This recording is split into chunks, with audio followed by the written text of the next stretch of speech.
the best local sports show in Jacksonville. This is Action Sports Jax Prime Time. We're just changing, pounding ground. Here we go. Trevor's going to turn around and hand it off. Seriously? No. No. Head coach Doug Peterson having some fun with the media on Saturday. There's no way the Jaguars are taking the ball out of Trevor Lawrence's hands, right? Right? Well, now that we know these players are joining the team, we can start to look ahead to the fall and how this team will look. Heck, OTAs are just over 3 weeks away. The rookies, both the 13 draft picks and any undrafted free agents, will hit the practice field before that. Rookie camp is less than 2 weeks away, starting up on May the 12th. We will talk about this entire Baker's dozen. Heck, it's kind of a Baker County dozen, thanks to Cooper Hodges. We'll talk about him. All that, plenty more in the next half hour. We got team coverage for you here on Prime Time, covering all those angles of the NFL draft. But before we bring in Brent, Dan, and Marcel, let's run down the Day 3 selections. With the 121st pick of the 2023 NFL Draft, the Jacksonville Jaguars select Ventrell Miller, linebacker from Florida. Yeah, from Craven Cottage, the 4th-round pick made. Ventrell Miller out of Florida. Gator linebacker battled a foot injury this past season, but he is ready to make his mark on the NFL. Somebody that's going to go out there and compete every day, working hard no matter what position it is, just trying to find a way to help the team succeed. I feel like that's the mindset coming in anywhere even when I came to Florida. I feel like I always had to wait my turn, be patient with the process. Special team was always a huge emphasis, even at Florida, and I know it's a huge emphasis up at the next level. So whatever my role is, just going 100% at it. The defensive run continued later on in the 4th round with the selection of Tyler Lacey, an edge pass rusher out of Oklahoma State. When he wasn't going head-to-head with Anton Harrison in Bedlam, Lacey racked up 30 career tackles for loss for the Cowboys. We're going to take you right here at 136, man. You excited for that? Yes, sir. I'm so excited. I can't wait to get to work, Coach. Yes, sir. Is there anything like getting that call that your dream comes true and it's time to start your career as an NFL player? That call belonging to Louisville's Yasir Abdullah, a guy who registered 23.5 sacks in his time playing for the Cardinals. Abdullah comes in at 6'1", but certainly proved to be productive in college, earning first-team All-ACC his final year as he led the conference in sacks. Later on in round number 5, Jags finally picked a defensive back. Ironically, the area the team most expected the Jaguars to select their first pick with in mock drafts. Antonio Johnson out of Texas A&M, listed as a safety, but played a lot of nickel corner as well with the Aggies. I don't know. I think I just love the aggressiveness of the game. I always think about it like, is it me or him? And I refuse it to be me. So that's just mentality I bring to every game, every tackle I try to make. So, yeah, that's pretty much it. I just love to hit hard, love to play the game, love to fly around the field. Yeah, we love to see that. On Friday, the Jaguars grabbed a Penn State pass catcher. Well, Saturday, they go and do it again, this time bringing in Parker Washington, a slot-style receiver, and a player who's going to benefit from sharing the locker room with veteran Christian Kirk. So here are your round 1 through 6 players selected. And after Washington, a couple defensive backs go for the Jags. Corner Christian Braswell out of Rutgers, safety Eric Hallett from Pittsburgh. Normally this graphic would cover a full draft, but with 13 picks this year, well, it doesn't, because that only holds 10. So we go to the round 7 selections, including a local standout, Baker County grad Cooper Hodges, the offensive lineman from Appalachian State, projecting as a guard in the NFL. More big guys, defensive tackle Raymond Vohasek out of UNC, and Houston's Derek Parrish, another tackle, but he's a player they plan to convert to a fullback. We bring you right back out to the wall that tells it all and what transpired in this year's draft. We've heard from some of the players now. How about the guys making those decisions to bring them here? Let's bring in Action Sports Jax Brent Martineau from Jags headquarters with a broader view on this year's draft and what it means for the team moving forward.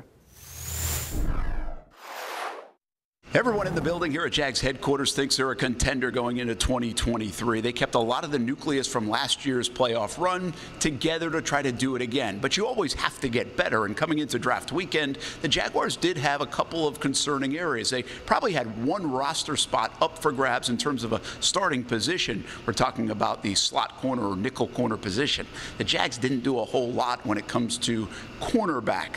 The other area of concern that the Jags have mentioned in the last few months they want to be better at, the pass rush.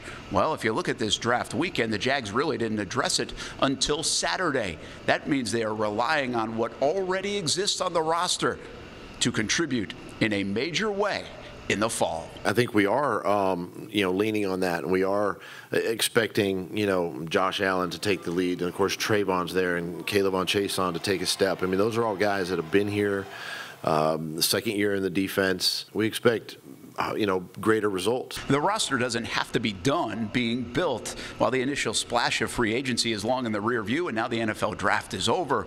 There are plenty of names still on the street. Frank Clark, Jadeveon Clowney, former Jag Yannick Ngakoue, and the Jaguars could look to enhance that pass rush over the next few months. There's always time to add, and we're in a good situation from a cap perspective.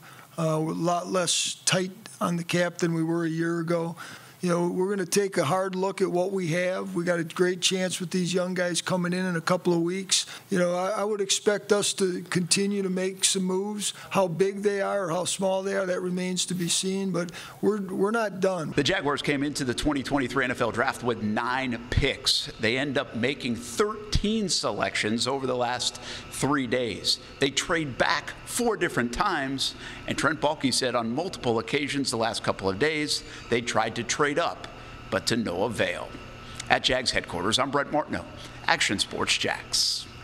Thank you, Brent. Plenty to talk about on Monday on ESPN 690, 3 to 6. Of course, all your post-draft coverage and looking ahead to what this roster will look like in the fall. Of course, first guy off the board for the Jaguars, well, that came late on Thursday night. Tackle Anton Harrison, a guy with 34 games played and 2 years of starting at Oklahoma. Really good pass blocker, just 1 sack allowed in those situations playing for the Sooners. Anton, Doug Peterson, head coach, how are you? I'm good. How you doing, Coach? And we're going to sit here and make you the 27th pick in this draft. How about that? I'm excited. I appreciate it. Yes, sir. You ready to come? Oh, Anton getting the call. Chatting with his new head coach, Doug Peterson. Action Sports Jax Dan Hicken with more on the Jags' latest first-rounder. As the Jags wrap up their draft on Saturday, let's circle back to their first overall pick, number 27 overall. By the way, you want a great number 27 pick? Dan Marino, maybe the best number 27 pick of all time.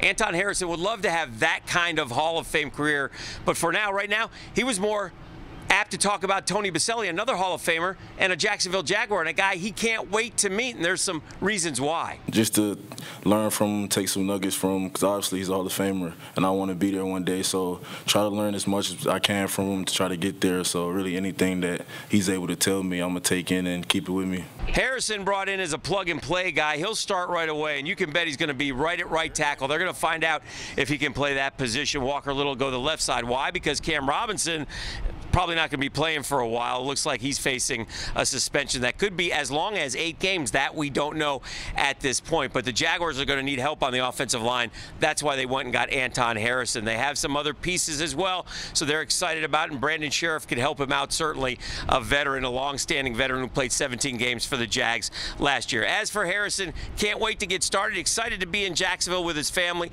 and learn as much about the community as he can. I watched Jacksonville a lot last season. I know it's a young team, exciting team, has a lot going for them.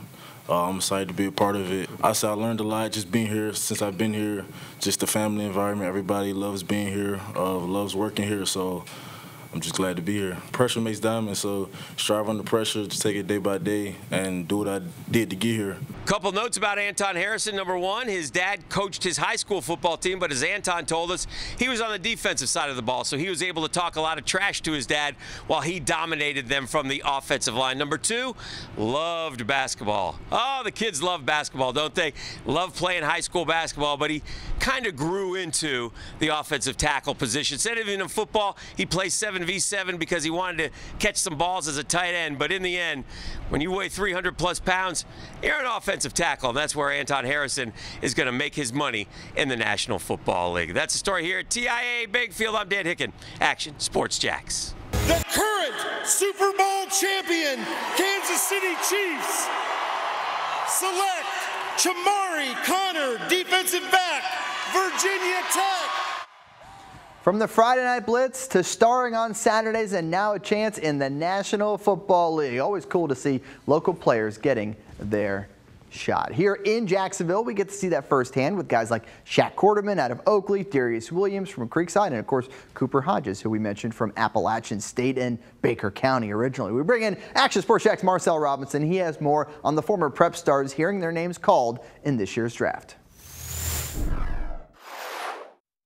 There's nothing like seeing the names of our former high school football stars continuing their sports journey on the biggest stage. The pipeline from this area to the NFL, well, it's been wide open for years. Names like Brian Dawkins from Rains, Charlton County's own Champ Bailey, and we can't forget about Derrick Henry, one of the best backs in the league, who is from the little town that we call Yulee. That trend will continue with the new crop of NFL rookies that were picked in the NFL draft. We already mentioned Shamari Connor at the top of the block. He set things off for the Locals in the 4th round. And we also saw the 2-time national champion winning quarterback Stetson Bennett get his name called in the 4th round. The Rams picked the Pierce County alum to head back to the city of Los Angeles, a place where he won a national title earlier this year. In round 5, former Providence Stallion Will Mallory's wait was over. One of the better tight ends in the nation is heading to the Indianapolis Colts. He'll be part of that revamped Colts offense with Anthony Richardson. Heading back to the Georgia alums, offensive lineman Warren McClendon will be hanging with his buddy Stetson Bennett for a little while longer, as he was also drafted by the Los Angeles Rams. It'll be a homecoming this fall for Bartram Trail's own wide receiver Xavier Hutchinson. It took a while for the former Bear to receive his call, but it came in the 6th round. It was from the Houston Texans, another local product heading to a division rival. And speaking of standout wide receivers, this guy right here, we've talked about Demario Douglas a lot on this show. The 6th round pick and former 8A state champion with the Mandarin Mustangs is headed to New England to catch passes from fellow local quarterback Mac Jones. Douglas will be joined by former Sandalwood Saint Amir Speed. Both of these guys can absolutely fly. Speed will take his place as a DB up in Foxborough. Moving on to running back Dwayne McBride. He received the call in the 7th round. He played 2 seasons at Fleming Island, but actually started his career with the Bradford Tornadoes. The Minnesota Vikings picked up a guy that ran for over 1,700 rushing yards and nearly 20 touchdowns at UAB. Of course, we mentioned Cooper Hodges earlier in the show. He'll be right here at home with the Jacksonville Jaguars. The draft may have concluded, but there's still time for our locals to make their mark as undrafted free agents. Names like Ryan Smenda and Devon Matthews have already signed with teams, and there will certainly be more guys receiving a call within the near future. In the studio, Marcel Robinson, Action Sports Jacks. Thank you, Marcel, for all things local sports. Go follow Mr. Robinson's Neighborhood on the Twitter at Marcel A.S. Jacks. Plenty of tweets about the Georgia Bulldogs and how many of them are now Philadelphia Eagles. That was an interesting storyline, wasn't it? How about that? So proud of all of you. Guys, one more round of applause for all of them. Let's do it one more time. And a really cool moment on Thursday at the draft party, our inaugural Players and Coaches of the Week for flag football being recognized. Just love our partnership with the Jaguars on this initiative. What an NFL draft. We leave you with some of the scenes from Thursday night's draft party inside Daly's Place. Great seeing Trevor Lawrence and all the fans, and everyone had a good time, that is, until a storm came and blew everyone away. Thanks, Garrett. Have a great night, everybody. We'll see you later. Thanks for watching the best local sports show in Jacksonville. Action Sports Jacks Prime Time. Action Sports Jacks Prime Time, Saturday at 10:30 on Fox 30.